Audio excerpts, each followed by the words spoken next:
Hello everyone, astro Shri अनंता पर आप सभी का स्वागत है। जय माँ दुर्गे। आज हम बात करेंगे दूल्हा-दुल्हन का स्वभाव हम कैसे देखेंगे, इसको हम किस तरह से देखेंगे। तो अष्टकूट मिलान में हम गण मिलान को देखते हैं कि गण मिलान में हम स्वभावों का ही मिलान करते हैं और उसमें 6 नंबर मिलता है। तो चलिए बात करते हैं कि गण मिलान किस तरह से हम देखेंगे। तो गण मिलान में हम जिस तरह से 3 गण होते हैं, देवगण, राक्षस गण और मानव गण। तो वो राशि के हिसाब से हमने पहले देखा है, लेकिन यहाँ पे जो गण मिलान होगा वो नक्षत्र के दृष्टिकोण से यहाँ पर गण मिलान होगा। तो गण मिलान में 6 नंबर मिलता है और देवगण का यदि देवगण से शादी हुआ तो उनको 6 में 6 मिलेगा।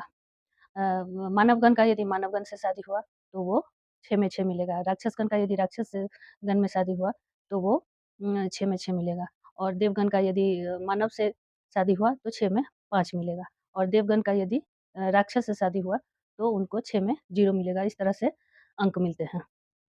तो यहाँ पर मेरा एक चीज़ ये कहना है कि वैसे तो शास्त्रगत नियम जो है कि राशि के आधार पर हम निर्णय कर लेते हैं कि ये देवगण हुआ, ये राक्षसगण हुआ और ये मानवगण हुआ।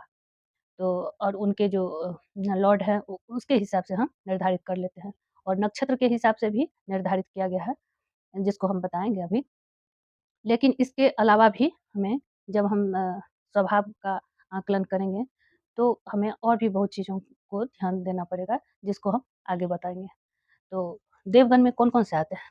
देवगण में अश्विनी, मृगशिरा, पुनर्वसु, पुष्य, हस्त, स्वाति, अनुराधा, श्रवण और रेवती।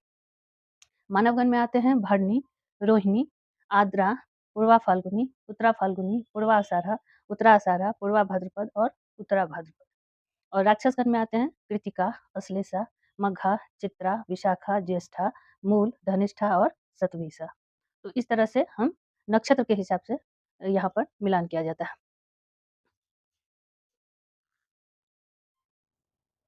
स देवगण में भी हम हमें देखना चाहिए कि सूर्य, मंगल, चंद्रमा और गुरु आते हैं।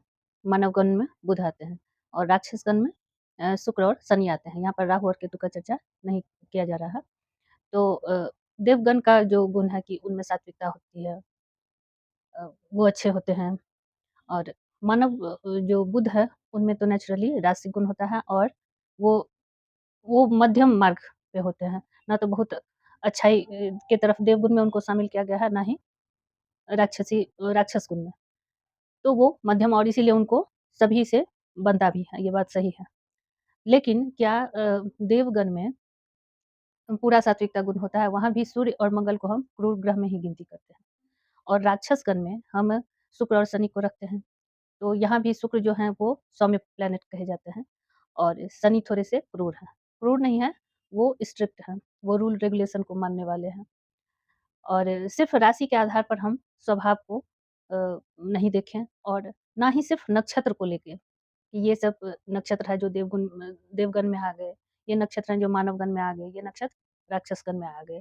यहाँ पर कहने का मतलब है कि उसका भी आकलन होगा ही होगा, क्योंकि नक्षत्र में पूरा कहानी ही दिया हुआ रहता है। लेकिन इसके अलावा हमें ये भी देखना ज़रूरी है कि मान लेते हैं कि कोई कर्क राशि का कुंडली है, लग्न में ही कर्क है। अब वो व्यक्ति उनके जो लॉर्ड हैं लग्न लग्नेश जो हैं, यदि वो 5th हाउस में जाएँगे, तो वो व्यक्ति काफ़ी ज्ञानवान होगा। उसका स्वभाव ज्ञानवान से कहा जाएगा। यदि वही लग्नेश यदि 6th हाउस में बैठ गए, तो क्या आप कह सकते हैं कि वो ज्ञानवान होगा? नहीं। उसमें छठे घर का भी प्रवृत्त होगा, वो थोड़ा-सा झगड़ालू प्रवृत्ति का होगा। और यदि अश्लेषा नक्षत्र हो गया तो तब तो चंद्रमा का अच्छाई वाला गुण जो है वो खराब में सीधे विपरीत हो जाएगा, उल्टा हो जाएगा। अश्लेषा थोड़ा-सा राक्षसगण में भी आता है और अश्लेषा नक्षत्र में थोड़ी-सी क्रूरता होती है। तो क्या हम सिर्फ़ ये राशि के आधार पर तो इतना ये नहीं कह सकते हैं कि चंद्र राशि का जो है वो बहुत अच्छा हो गया। वही ये बात है। लेकिन यहाँ पर फिर हम नक्षत्र का दूसरा उदाहरण देते हैं। यदि कर्क राशि के लॉर्ड यदि चंद्रमा छठे घर में आ गए, लेकिन वो पुष्य नक्षत्र में है, मान लेते हैं। तो फिर वहाँ पर स्वभाव जो है थोड़ा-सा बदल जाएगा क्योंकि पुष्य नक्षत्र को सबसे उत्तम नक्षत्र माना गया है। क्रोधी हो सकता है लेकिन उचित क्रोध ही होगा और उस पर से यदि मान लेते हैं कि यदि लग्न में गुरु बैठ गए, या 12 हाउस में ही गुरु है या 6 में ही बैठ गए, वहीं पे बैठ गए गुरु, तो भी अ, उसका उनका जो स्वभाव होगा वो उस तरह से नहीं होगा जो अश्लेषा वाला होगा, अश्लेषा नक्षत्र का होगा।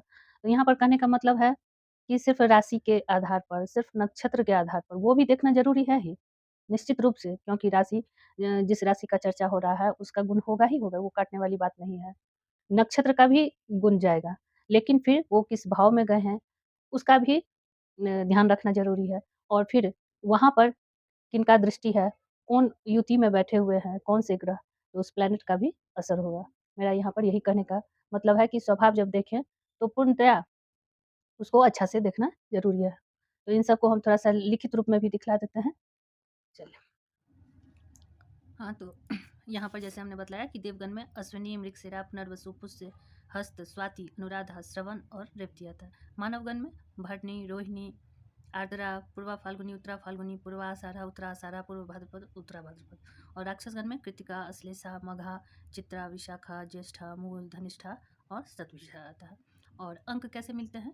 जैसे देवगण का देवगण से यदि शादी हुआ तो उनको 6 अंक मिलेंगे। राक्षसगण का राक्षस से शादी हुआ तो 6 अंक मिलेगा। मनुष्यगण का मनुष्यगण से शादी होगा तो 6 अंक मिलेगा। अब देवगण का मानव से हुआ तो 5 अंक मिलेगा। देवगण का यदि राक्षस गण से शादी हुआ तो 0 अंक प्राप्त होगा। तो इस तरह से हम देखते हैं।